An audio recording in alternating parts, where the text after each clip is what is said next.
আবার একটা নতুন ভিডিও। কুঠিপাড়া,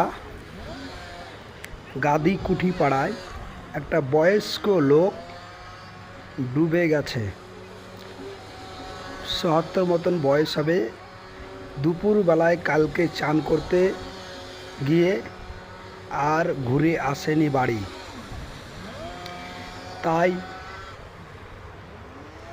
তাই প্রশাসনের হাত দিয়ে ডুবুরিরাকে খবর দিয়ে প্রশাসন নিয়ে এসে খোঁজা হচ্ছে।